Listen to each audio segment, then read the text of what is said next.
You need to smile bigger, Emma. You're ruining the aesthetic. My sister Victoria's voice was sharp, cutting through the silence of the pristine, glass-walled lake house. It was Thanksgiving, but it didn't feel like a holiday.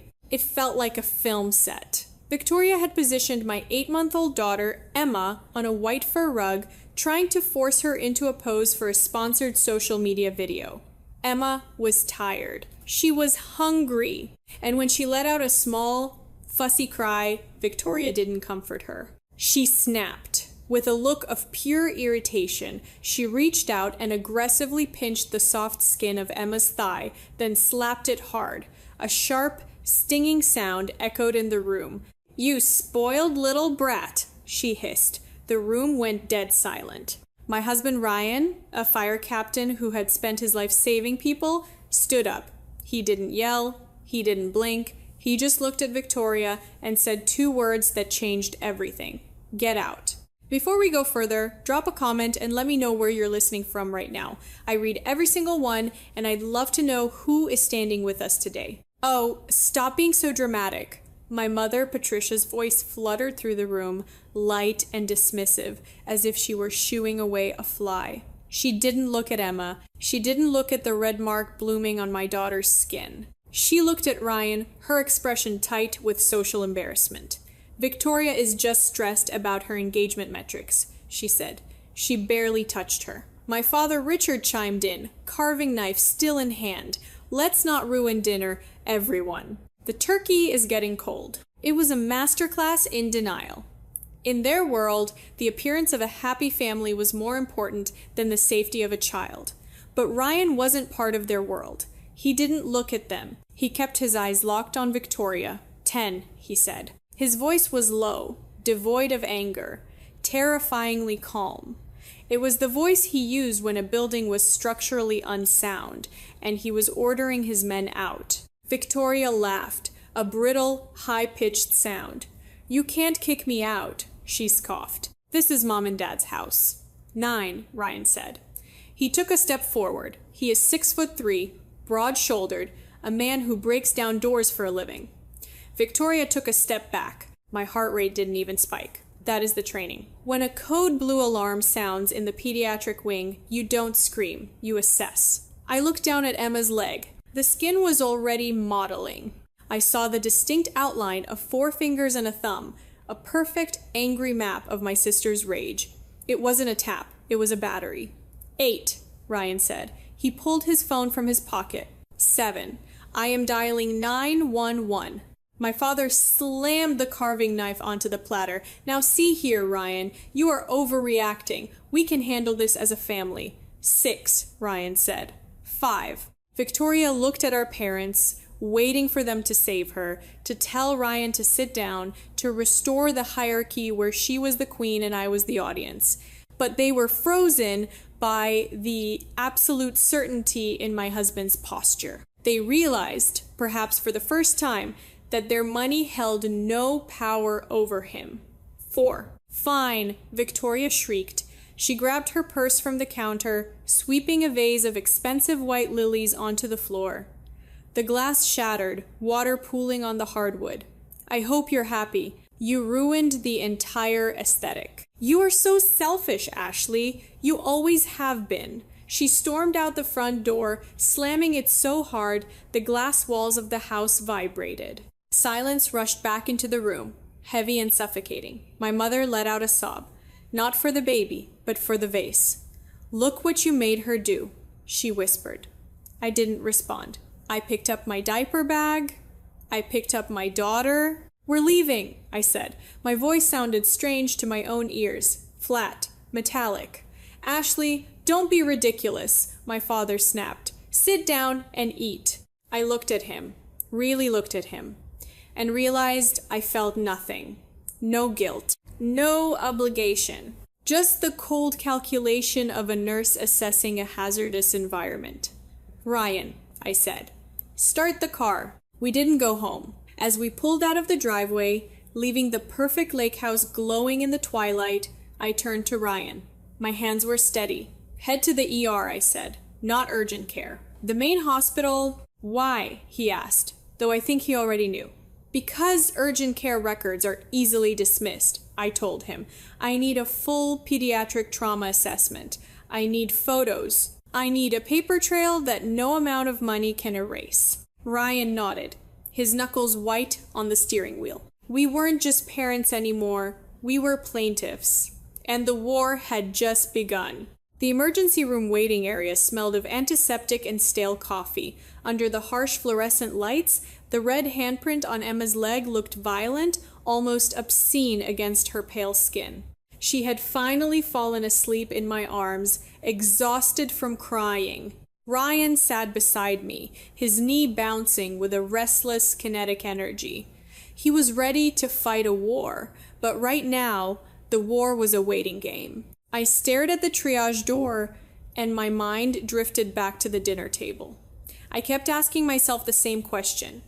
Why didn't they move? Why did my parents sit there, forks in hand, watching their granddaughter scream, and do nothing but worry about the mood? And then I remembered my nursing school graduation dinner. We were at a nice steakhouse. The waitress, a young girl, maybe 18 years old, had accidentally spilled a drop of water on the tablecloth near Victoria's purse. It didn't touch the bag, it was just a drop. Victoria had humiliated her. She called the girl incompetent, stupid, and demanded the manager fire her on the spot. The girl left the table in tears. I remember looking at my parents, waiting for them to apologize, to correct Victoria. Instead, my father Richard had chuckled. He took a sip of his wine and said, "Victoria just has high standards. She doesn't suffer fools." My mother had nodded, smiling as if cruelty was a sign of sophistication. That was the trap. For 30 years, I had been conditioned to believe that my sister's abuse was actually a personality quirk called wit. My parents had rebranded her narcissism as excellence and her aggression as passion. They had normalized the cruelty so thoroughly that when she physically assaulted a baby, their brains didn't register a crime. They just registered a disruption to their evening. I had been groomed to be the shock absorber for her rage. But Emma? Emma hadn't signed that contract. "Mrs. Miller?" The voice snapped me back. A doctor in blue scrubs stood in the doorway. Dr. Evans. We followed him into a private exam room. He was kind, soft-spoken, the type of doctor who warmed the stethoscope before touching a patient. But when I unwrapped the blanket from Emma's legs, his face went stone cold. He put on gloves, he measured the bruising, he noted the swelling. He didn't call it a tap, he called it a contusion, he called it non-accidental trauma. "I need to be clear with you," he said, looking from me to Ryan. "As a mandated reporter, I am required to file a report with Child Protective Services. This injury is consistent with a high-velocity strike from an adult hand." I nodded. "Do it," I said. "We want it on record. And we want the police." An officer arrived 20 minutes later, Officer Hayes. He took photos. He took our statements. He wrote down every word Victoria had said. Brat, ruined the aesthetic, barely touched her. Ryan gave him the address of the lake house. When the officer asked if we wanted to press charges, I didn't even look at Ryan. I looked at the bruise on my daughter's leg, a dark purple map of my family's betrayal. "Yes," I said. Walking out of the hospital doors into the cold November night, I felt a strange, hollow lightness. The bridge was burned, the boat was sunk, there was no going back to Sunday dinners or pretending everything was fine. I had handed my family over to the state. I buckled Emma into her car seat, her little chest rising and falling in deep sleep. I was no longer a daughter, I was a fortress, and the drawbridge was coming up. I didn't sleep that night. I sat in the rocking chair in Emma's nursery, watching the rise and fall of her chest, waiting for the apology. I checked my phone every 10 minutes. I expected a text from my mother saying, "We're so sorry. Are you okay? Is the baby okay?" I expected my father to call, voice gruff with regret, admitting that things had gone too far. The sun came up. The phone stayed silent. At 8 a.m., my phone finally buzzed. It was my younger brother, Joshua. He was 25, a second-year law student. the only one in the family who saw the world through a lens of liability rather than loyalty. "Ashley," he said. His voice was tight. "Are you sitting down?" "I am," I said. "What happened? Did they call you?" "They didn't call me," Joshua said. "They called a lawyer." My stomach dropped. "What?" "Dad transferred a $6,000 retainer to Bennett and Associates this morning," Joshua told me. "They're criminal defense specialists. Top tier." He paused, and I could hear him pacing on the other end of the line. "They aren't trying to make amends, Ash. They're building a fortress. Dad told the lawyer that you and Ryan are volatile, that you overreacted to a playful interaction, and that they need to get ahead of the narrative before you ruin Victoria's career." $6,000. They hadn't spent 6 minutes checking on their injured granddaughter, but they had dropped $6,000 in less than 12 hours to protect the person who hurt her. The betrayal wasn't a sharp pain anymore. It was a dull, heavy ache, like a bone setting wrong. "They're scared," Joshua continued. "Victoria is freaking out about her sponsors. She's already spinning it. Have you seen Instagram?" I hadn't. I opened the app, my thumb hovering over the icon, and there it was. A black and white photo of Victoria looking pensive, staring out a window, no caption about the baby. Just a vague, cryptic message. Sometimes the people who are supposed to support you the most are the ones who try to dim your light. Protecting my peace from toxic family dynamics this holiday season. The comments were already rolling in. "Stay strong, Queen.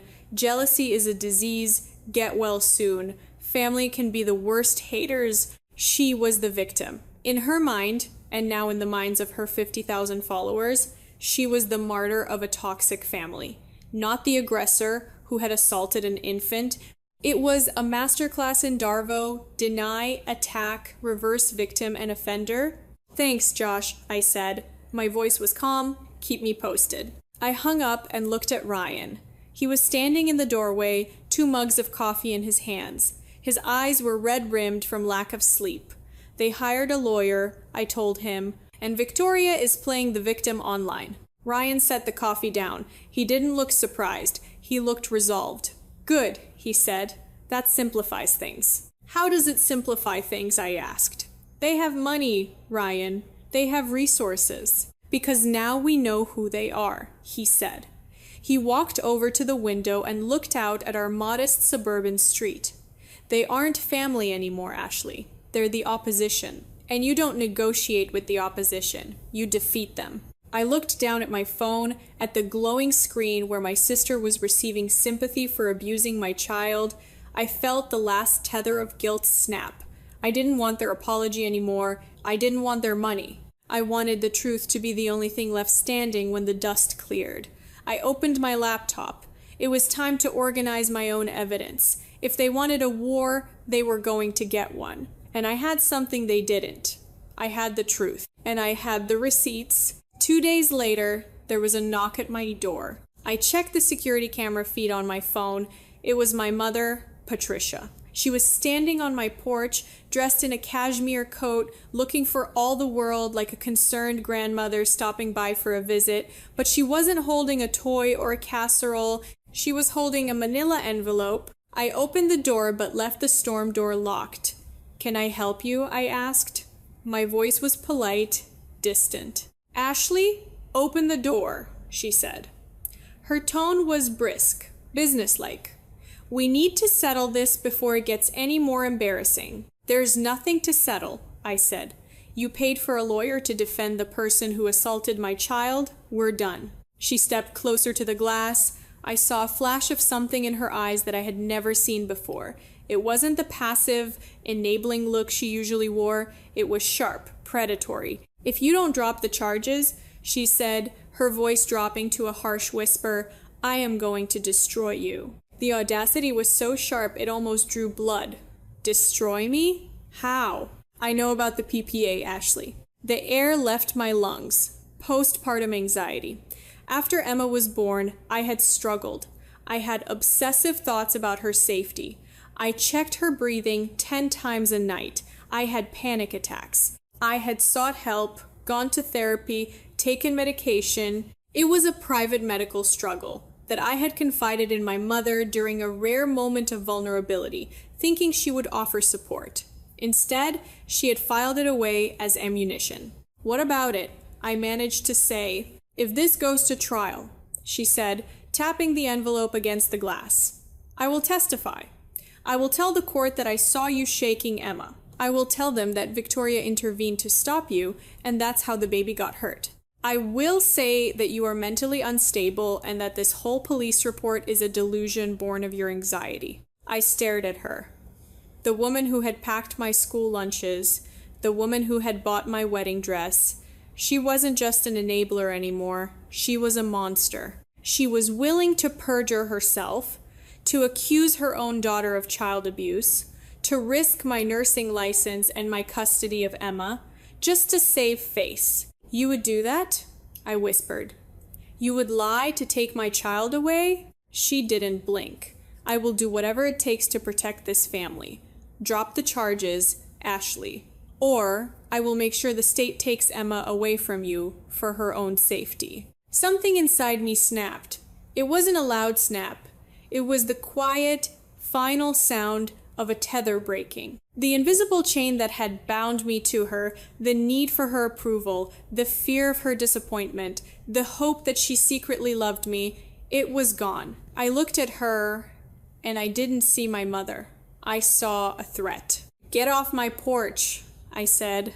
My voice didn't shake. "You have 24 hours, she hissed.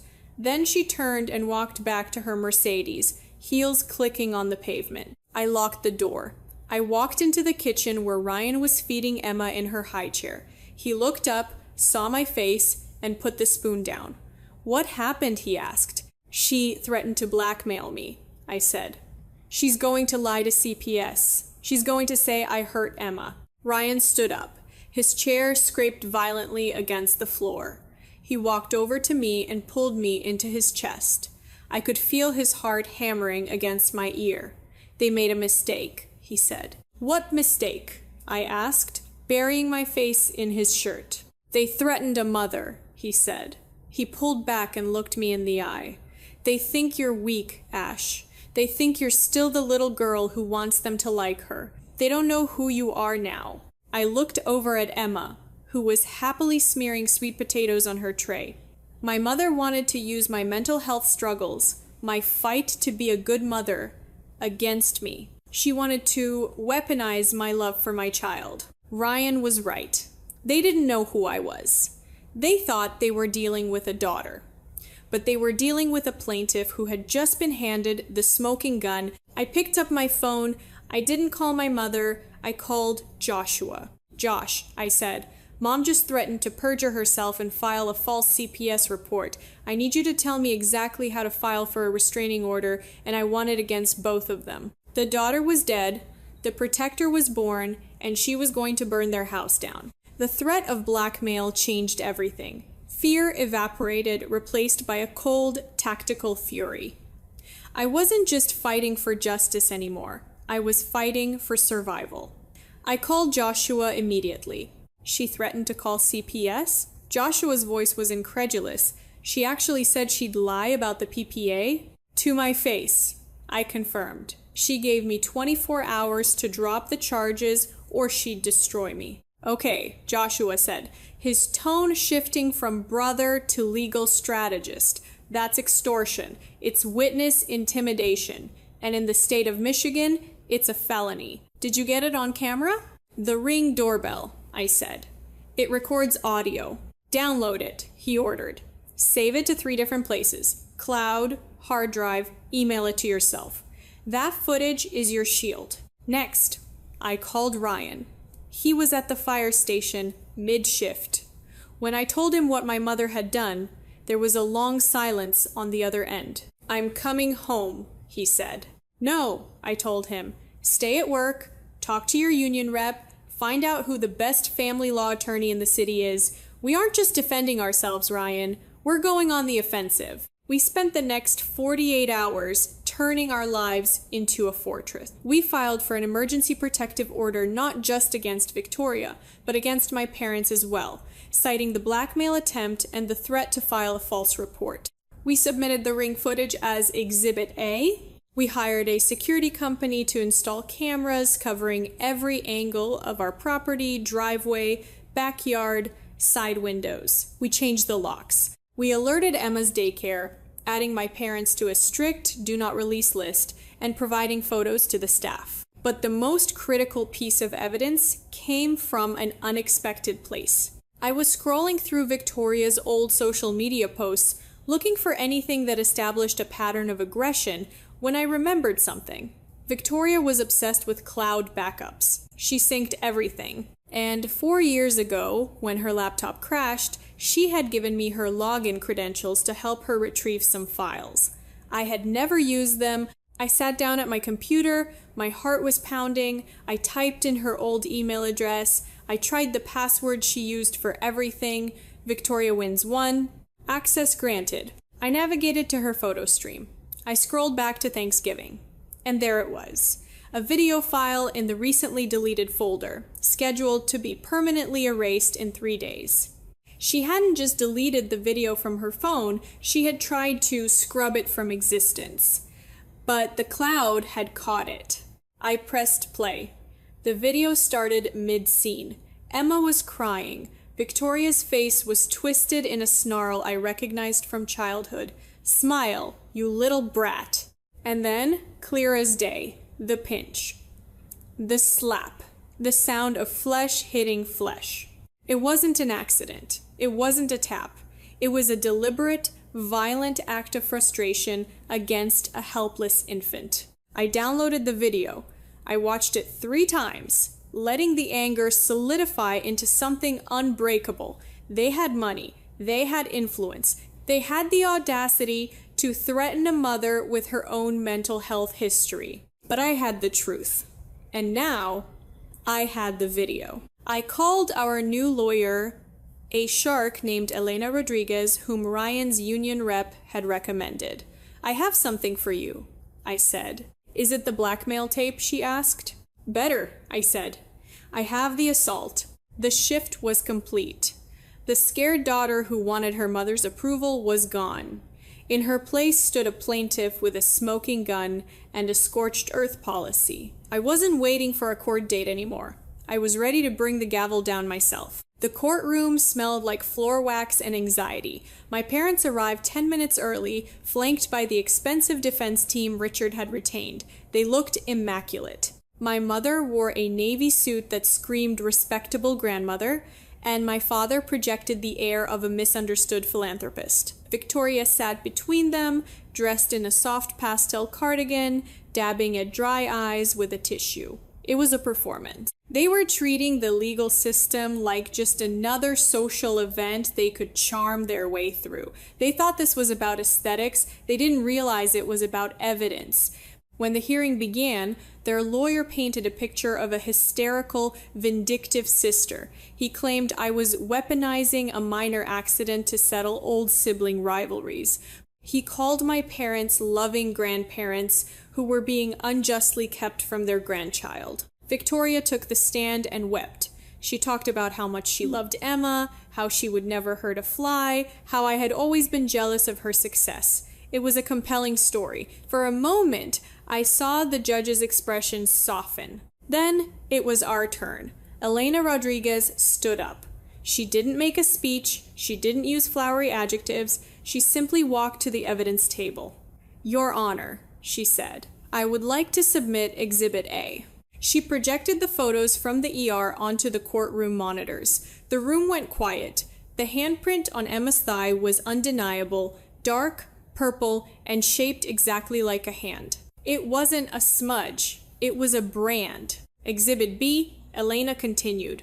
She pulled up the transcripts of the text messages and the audio from my Ring doorbell. The courtroom listened to my mother's voice, crisp and clear, threatening to perjure herself. "Drop the charges, or I will tell CPS you are unstable." I saw the judge's jaw tighten. He looked at Patricia, who was suddenly finding the floor very interesting. You threatened to use a mother's confidential medical history to blackmail her into silencing a criminal complaint? The judge asked. His voice was dangerously low. Patricia didn't answer, but we weren't done. And finally, Elena said, "Exhibit C, the video. The one Victoria thought she had deleted. The one the cloud had saved." It played on the big screen. The whining of the baby, the snap of Victoria's wrist, the slap, the way she hissed brat. The violence was casual, quick, and absolutely deliberate. There was no accidental contact. There was only rage. When the video ended, the silence in the courtroom was absolute. My father's face had drained of all color. Victoria was staring at the table, her hands trembling.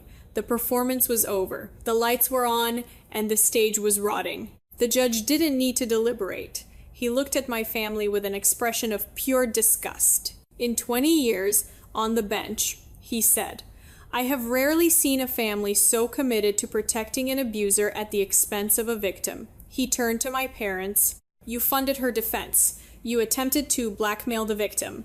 You have demonstrated that you are not grandparents, you are accomplices." He granted a permanent restraining order. 5 years, no contact, 500 yards. He looked at Victoria, and you, he said, you are looking at assault charges that are going to stick. I suggest you save your tears for the sentencing hearing. As the gavel banged down, a sharp wooden crack that signaled the end of my old life, I didn't look at them. I looked at Ryan. He squeezed my hand. We stood up, walked past the stunned, silent row of people who share my DNA, and walked out the heavy double doors. The air outside was cold, but for the first time in 30 years, I could breathe. 2 years later, I sat on the porch of a small farmhouse Ryan and I had bought on the outskirts of the city. The air smelled of rain and pine needles, not expensive candles or forced perfection. Inside, I could hear the chaos of a toddler. Emma, now nearly 3, was chasing our golden retriever around the living room, shrieking with laughter. It wasn't aesthetic. It was loud. It was messy. It was perfect. Victoria was still dealing with the fallout. The assault charges had stuck. She pled down to a misdemeanor to avoid jail time, but the conviction killed her influencer career. Brands dropped her overnight. Her perfect life was now a series of court-ordered anger management classes and community service hours. She had lost her platform, her reputation, and her niece. My parents were isolated. They tried to send cards for Emma's birthday, generic Hallmark platitudes about love and family. I returned them all unopened. They had chosen their side. They had chosen the abuser over the child, the image over the truth. And in doing so, they had forfeited the right to know the incredible little girl Emma was becoming. I wasn't just a nurse anymore. After the trial, I had started a local advocacy group called the Cycle Breakers.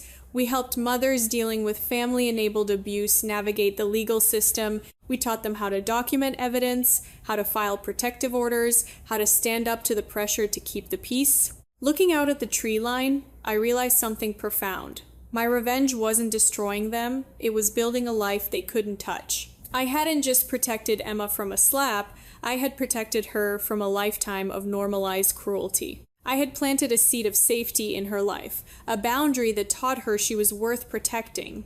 She would grow up knowing that love doesn't hurt, and that family is defined by behavior, not blood. Ryan walked out onto the porch, handing me a mug of tea. He sat down beside me, his arm heavy and warm around my shoulders. We didn't need to say anything. The silence between us wasn't empty. It was full of peace. If this story resonated with you, please share it. You never know who on your friends list is silently breaking a chain right now and needs to know they aren't crazy. See you in the next one.